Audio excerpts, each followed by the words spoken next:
All right, here we are, Cody. Cody and Chris over here at Colson Technologies. We're going through a bunch of questions that people have asked us either throughout the week or even live here on the social networks. So we'll go ahead and get started with the first question that we had. And Cody, go ahead and what's the first question? Our first question is from Carl on YouTube. He has a PlayStation 1 and would like to know how he should go about recycling or what he can do with it. Well, there's a couple things you can do with the PlayStation 1. How old is that? Uh, as old as me, probably 30 years old. 30 years old. So he's cleaning out his closet, found this old PlayStation sitting in a box with a bunch of PlayStation games. Yep. And he was thinking of throwing it out, but we said, no, let's not throw it out. What we would recommend at that point is take a look at Facebook or Facebook Marketplace or eBay. Take a look on those social networks because you may be able to sell that, get 100, maybe $200 off of it. For other people who may not be as fortunate to play with streaming services and maybe want something disconnected. It's great to take to a cabin or someplace that doesn't have a good internet connection. So they still do have some uses. And today kids love having games everywhere, and especially when you can't go get connected somewhere, they love to play with it. I mean, some of those games are also worth a couple $100s. Are they really? Mm-hmm. Still? Yeah. Or, I mean, Yeah, I bought them for apparently. like $70. Now they're $100. Yeah. So prices are appreciating in some of those old games. Oh, yeah. Interesting. Very interesting. We All have, right. we have another question here. This is from Sarah. She has an older computer and wants to know what she should do with her old pictures that are on it before getting rid of it. That's a great question. We get this quite often. What do we do with old computers that are just in somebody's closet and they're trying to clean that out? The first thing I would suggest is, let's see. I would see if you can take the hard drive out. There's a lot of YouTube videos that show you how to take the hard drive out of the computer. If she's copied her photos off of it and she wants to recycle the computer, or if she's just trying to just download the photos off of the computer. So if she doesn't know how to download those photos, what she can do is she could bring that in, and for a few bucks, we can actually extract those photos and recycle the computer for her. The biggest thing is that making sure that it has a good, proper backup. I've seen people try to back things up, thinking they've got a backup of it, throw their computer away, plug the USB drive in, and find out, oh Everything's no, missing. everything's gone. Yeah. So we make sure that it is backed up, whether it's the photos, maybe it's some old resumes, maybe it's some old documents that you did as in the prior versions that you didn't really copy over. You just bought a new computer and started using it, and all your stuff's still sitting here in a closet. We get that quite often. And the other thing that's asked is, okay, now that I got my photos off of it, what do we do with it next? And the biggest thing I hear people say, oh, just sit it out to the curb for the trash people to take. You definitely don't want to do that. No, why not? Your data goes with it. So wherever your computer ends up going, so does your data. Your, taxes, your resumes, your applications, everything you have. Okay. Yeah, and some people like to go recycle, going through recycling bins or trash or scrapping and see what they can find, and next thing you know, there's all your data sitting on somebody's table. Interesting. Yeah, you want to make sure that they don't get your data. So that's why we said pulling your hard drive is key when you recycle it. And then you're thinking, well, where do you recycle it? Do you just sit it out for the trash? You definitely don't sit it out for the trash. Your best bet is to bring it to us. Pull your hard drive, take it to an incinerator. Definitely don't just leave your data sitting around. Let's expand on that incinerator part. So here in York County, Pennsylvania, there is the local York local waste authority, and they have an incinerator. So no, they're not going to take your computer and burn it. What they're going to do is they basically collect it, and they have big bulk recyclers that will take all those computer equipments, TVs, VCRs, 8 tracks, vinyl, all the old gadgets, old PlayStations. And what they do is there's a lot of precious metals in those. So there's gold, silver, cadmium, cobalt, and some other things that are rare earth elements that they're able to recycle and extract out of those items. So that's why it's important to recycle those responsibly. And the good thing is there's no cost to that. So here in our township, as a resident, you could just go up and say, I've got electronics to recycle. They'll give you this little blue paper that has a big E onto it. They'll tell you to go ahead and pull around to where the recycling place is. And there's actually folks there that actually help you unload your vehicle so you don't have to worry about it. All you need to do is get it there. They'll take care of the rest of it for you. I've used that service quite a few times on my own personal equipment. And on the business, there is a small charge. So I'll leave it at that. The next one we have is from Brett. He has questions about forgetting his password and backups. He'd like to know how he can go about backing up his computer, what the options are, and how he can reset his password. That's a great question. I know one of our service techs worked on that one. So, what's the easiest way to reset a password? The easiest way, if it's a Microsoft password, is type in your email, type in what you think your password is. Whenever it tells you it's wrong, you have a nice little option right under that that says reset now. Interesting. Is that what you did with Brett's? That is what I did. Oh, wow. Okay. Yep. You hit reset, type in, your email to verify it's you, get a code, and put in your new password. And how did you know what his email was, or was it your email? Or No, it was his email. I just made sure that it was what he was using. it was legitimate? Mm-hmm. Excellent. So that was pretty easy. Yeah. What about backing up? What are some backup options that we can do on a normal workstation, a Windows workstation? Typically, OneDrive is the best option, the easiest. It's kind of just there. I mean, you turn on your Windows computer the first time you buy it. Windows asks you, do you want to sign up with an account, which you don't really have an option for anymore. And you sign up with their account, and then OneDrive will back up your desktop, your documents, and your photos. Okay. And from there, it all goes up into the cloud, and it's nice and secure. Excellent. All right. So we got other questions here. So George is talking about, what's he talking about? George isn't talking about anything yet. All right. So George, he did have a question. So he's got a question about AI. He's seeing all this stuff in the news about AI is going to take over. AI is going to take his jobs. He's going to, then he sees other news posts about AI is wonderful and how people are using it. For somebody that's new in AI, George asks, how do I get started? Where do I go? What do I do with this? So I can answer that, or you could take a stab at it. Personally, on my side, I mean, I don't do too much with AI. I just use Gemini that's built into my phone. Okay. I love it. I can ask it just about any question that I have, from video games to fixing my toilet to give me the best recipe for a beef stew dinner tonight. And so are you using it as a replacement to Google, or are you using it, are you asking it questions like Google? Or, how are you interacting with it? A bit like Google, just in the convenience that I can say, hey, Gemini, while I'm driving, it pops up. I say, give me some ideas for dinner tonight. And rather than having to sit there and go through my phone, I don't really have to. I can just talk to my phone. Okay. And so you have the voice option turned on through which service? ChatGPT? Gemini. Okay. Because you're an Android user. Yep. Okay. Those are you guys on Apple. Forget using Siri for right now until Apple gets their AI game together. I would say use ChatGPT, Grok, Claude, Perplexity. There's a lot of those services out there. I would suggest using the service that makes the sense for you. There's a lot of free trials out there. And those free trials will make it so that you can just start asking it some questions. And after you ask a couple of questions, then they're going to ask you to pay for it. I say don't use the paid version just yet.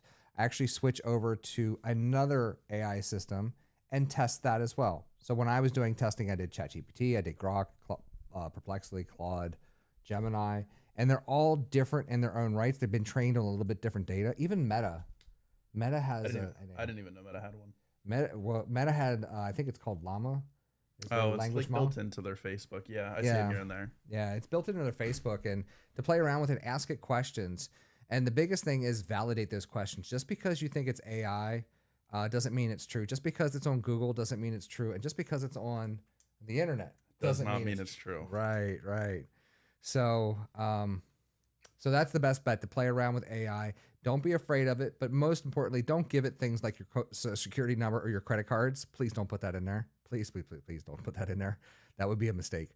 But ask it things like, whatever you want, like how to fix your toilet, as you mentioned, or you can even ask it things about local. Where's the best place to get sushi in near me?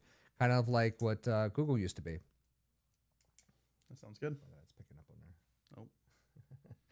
Unless you want to be on the camera the whole time. No. Yeah. I didn't realize I was picking up the pen. Yeah. I was watching it flip around. Okay, so let me just double check the socials here and see what we've got. Any other questions? So if you guys do have any questions, what we're doing here is a weekly live. So you guys get a chance to ask us free with no costs, no obligations. Just pop on and just drop us a question. And we'll do the best we can to answer it live here in the air. And if it's something you want to explore further, you could definitely get in touch with us and we can explore that conversation a little bit further. So I'm checking Facebook, YouTube. Let's check the YouTube. don't see anything on YouTube. Let's go into there. All right, got some more questions. So let me just see. Let's go to the go live. I think next time I'll have this all set up a while. all set up. Yeah, I had everything set up, and then of course, just before we went live on the air, we had some technical difficulties. But hey, I know a great IT company that can help you out with that, named Colson Technologies, where technology's done right. Oh yeah. All right. Selfless plug. Selfless plug. Absolutely. Hey, we like having fun with what we do. So if we're not having fun, why are we doing it, right? So that's the biggest question. Nothing on X. YouTube, we answered his questions. Facebook, we answered their questions. I've got to check Instagram, see what they got going on. Insta, as some people like to say. Can't check that one right now. And we're not doing TikTok just yet, but we probably will by next week, because right now our security systems are blocking things from China, which is TikTok. Go figure. All right, so I'm going to ask another question that I've seen that people have asked us quite a bit. What is this OneDrive thing on the computer? OneDrive is essentially Microsoft's easy to access cloud. Okay. So you put your, obviously your pictures, your documents, everything into it. They go up into Microsoft's cloud, and they get backed up on Microsoft servers. Okay. And how much does it cost? OneDrive is actually free for the first 50 gigabytes. First 50 gigabytes? Or is it 5 gigabytes? Pretty sure it's 50. I don't think it's 50. I don't think they're giving away that much space. I think so. I thought Google Photos and Google Drive was 15 gigabytes. Let's find out. It is 5 gigabytes. I was wrong. Ah, see? All right. This is why we're here. We're checking each other on these things. I really thought it was 50 gigs. Nah, that's too much. 50 gigs is a mailbox limit on Microsoft 365. Maybe that's what I'm thinking of. Probably. You're probably dealing with a lot of Outlook and Office issues. Of course. All right. So, if there's somebody looking to get in IT, you got in IT, what's your advice for people looking to try to break into the IT field? I personally feel like networking is the biggest part to getting in. Like networking with cables kind of thing? Networking with people. Okay. Building connections, getting to know somebody, and just kind of putting yourself out there. Okay. I think that's the biggest one, is committing to it, putting yourself out there. Explain, how would you put yourself out there when you're networking? Would you go to seminars? Would you go to workshops, make connections, take classes? I think workshops would definitely be a good idea. Taking classes is, I feel like, hit or miss. Okay. My take on that is very similar to what Cody mentioned. I was going through a Microsoft Certified Systems Engineer course, and I loved it. And I started doing some training. I also networked with a lot of the people that were in the class. So it's funny that even today, that was, oh my God, 25 years ago. Wow. 25 years ago. And I've actually run across them a couple of times working with other IT companies. But one of my first IT jobs out of there, my second IT job, was because somebody who was in my class said, hey, I have an opening for a systems engineer. Would you be interested in applying for it? I said, sure. And what was interesting is when I was talking to this gentleman, I think I had $20 left to my name. I was almost flat broke. And I remember sitting at Olive Garden saying, we can talk about it. I may be interested. I may not be, but show me what you have. So played a little bit of the game, and ended up working there for about 8 years until I started my own business. So that's a really good way of getting in, is making sure that you're going to classes, going to seminars. In fact, in about 2.5 hours, I'm going to an AI seminar for real estate professionals to kind of see what they have going on for our AI workshop coming up here. Nice. So networking is key. And some of those folks that love to play with computers may not be very personable, but break out of your comfort zone, get out there, play around as much as you can with the technology, but also try to work on those interpersonal skills. When I hire people, it's about the people skills, because I could teach them tech, but if they don't know how to communicate, well, that may be a different problem. All right. Two more questions. Um, how has AI changed in what we do in tech? Uh, for my side, I think it's definitely made it a little bit easier. Um, you know, rather than having to sit here and sift through documentation or go through things online, I can just simply ask, whatever AI provider I use the question, and it'll pull from those resources and give me a direct answer rather than having to beat around the bush and find it myself. Okay. When I started in IT, there was no Google. There was a Yahoo directory listing, and that was it. Just a bunch of businesses with the types of businesses that they have, and that was it. There was no searching. You had AOL Mail. You could have No. sent a ping.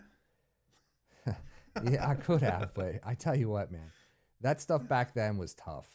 I remember still the stack of books for my MCSE was at least 7 books deep, 7 tests deep. It took me a couple months to get through, but it gave me a good fundamental understanding.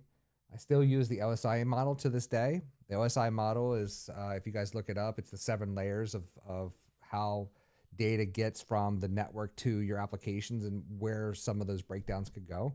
And I know I've referenced that to you a couple times, and I said, hey, it's probably level 6 on Yeah. the data link layer. It's not the physical, it's not the application, it's not getting in there properly. So could be the Winsock stack or something like that. So it's definitely changed. I've used it to take multiple documents together, merge the information, and then be able to output summaries so I can review what 6 different documents have said. So instead of sitting there for 6 hours reading these documents, I could trim it down to about 30 minutes to an hour. I would agree. I think that's kind of the same point that I have. It just makes getting information a lot easier. Yeah. Or parsing data or parsing information. But I can tell you that you definitely want to make sure that the data is correct. So if it goes out there and pulls some random facts, to make sure that they're real, because AI has been known to be used in the legal world, and there have been attorneys that have been fired for it because it cited cases that AI just made up. And law doesn't work that way. It has to be a valid case that's happened in a courtroom somewhere, somehow. That makes sense. Yeah. All right, one last one before we go. So this is the future. So what emerging technology excites you the most? What emerging technology, huh? Yeah. What's coming out that really gets you excited? Not even in the IT space, just in the Just home tech. building computers. Just tech. Is the new motherboard that Intel has been looking at releasing that no longer has power connectors on the front of it. Everything connector wise is on the back, so you no longer have cables in the front of your computer case. Everything is hidden and ran and tucked in the back, and gives you a very, very clean look from the outside of your computer. Oh, dude, that is slick. It is really I cool. like It's that. gonna suck to build because you're gonna have everything in the back, But that's okay. It's going to be super clean. yeah, it's going to be very, very organized. You'll be able to see just your core components. I mean, you'll see your water cooler, all the cabling will be in the back. You'll just have whatever you have displayed on it. wow. Your graphics card will be nice and Wow. clean. Yeah, so I'm really, really looking forward to when that comes consumer ready. When do you think? Probably the end of the year. Probably end of the year. A tech that excites me the most is augmented reality. Ever since '95, and yes, I'm dating myself. I did an augmented reality and a virtual reality exhibit over here at Penn State York, and I was able to put a headset on and look around and see the world. Today, Meta, it blows it away by at least 100 to 1,000 times. But that is what got me hooked into augmented reality. And what I'm super excited for is being able to see my world overlaid with digital data. That I could sit here and look at Cody and know what his birth date is, know his wife said, don't forget the mac and cheese when you come home, or the milk, or what have you. Also to know the appointments here, or to see information overlaid in your real world. Think about looking at your thermostat and seeing it's set for 60, 65, and you're like, oh, I'm cold in here. And to be able to interact with it somehow and just turn up the temperature just by looking at it and not even being there. So the merging of remote sensors, remote control, along with the data to interact with that means that we no longer have to have our heads down looking at our phones. We'll be able to look up and talk to the world around us and interact. That's the technology that I'm super excited for, and I can't wait. It's right around the corner. I see it. I've looked at Google or Apple's Vision. I've seen Meta and the Ray-Bans. I honestly think Meta will be the one that hits it. You think so? I do. Why? The AR for the Quest 3 was phenomenal. Was it? It was very good. Numerous nights I would hang out with my wife and kid. I was able to put on my Oculus and just look up, and I had a 80-inch TV screen in front of me, Oh, but I wow. was still able to see everything around me. I was able to just kind of control how much of it I could see. I was able to sit there and watch TV shows. So Wow. that was So nice. is it a pass through thing or Mhm. is it fully clear like glasses? You could do either way. You were able to have it fully clear where you could see everything around you and have your pass through. You could kind of Right. control how much pass through you wanted. Have you tried the Apple Vision Pro? I have not. That's too expensive for my blood. It's expensive, but they do free demos out there, and I did it, and it was absolutely amazing just to see the world. There was no lag or jitter like when I experienced back in the early days. That when you moved your head, then it would Mm-hmm. that causes dizziness in certain people and motion sickness. So I got to give it to Apple and Meta for making sure that they have really fast sensors in there. Now they probably chew up some good Oh, battery I'm juice. sure. I mean, I was getting 2 hours at most with that, but I was Yeah. also running a massive screen in my face. So Okay. Did it heat up at all? no, Did you have none, any eye strain afterwards? no. I didn't have that either. And even for prescription glasses, Apple has a way that it handles not only stigmatisms, but also prescription That was glasses. pretty cool. So I didn't have to put any inserts or lenses into the Apple like I do my Valve Index. Hmm. I had to actually order it from, well, I'm not going to plug it here on the show, but I had to order them online to get inserts for those for my prescription. And my kids wear glasses too. So you can't wear glasses when you wear the headset. But the fact that Apple has it already built in, Hmm. it was just phenomenal. I do feel like the Quest did that really well. Did it? For me having astigmatism, I was able to just put it on, look at the sweet spot, and everything just kind of went away. Everything looked nice. Did it? Which Quest do you have? I had the three. I ended up getting rid of it. And which one do you have now? None. None? None. Why? Because I bought a Steam Deck. Oh, okay. So on to the next thing. So instead of wearing your game deck, you're now holding it in Yep. your hands. And is that more convenient for you? I think so. So having something on your face wasn't as convenient because you got your Correct. family and everything else. Yeah. You didn't want to connect it. Yeah. That's cool. Okay. Well, it looks like we don't have any other questions. So those guys, if you next time see us live, it's on Wednesdays. We're trying to go for around noon, minus any technical difficulties. So shoot us your messages. Shoot us any questions that you have. We're happy to answer those, and we will take it from there. So thanks again for joining us, and we'll see you next time on Tech Explained. See you. See ya. All right. Cool deal.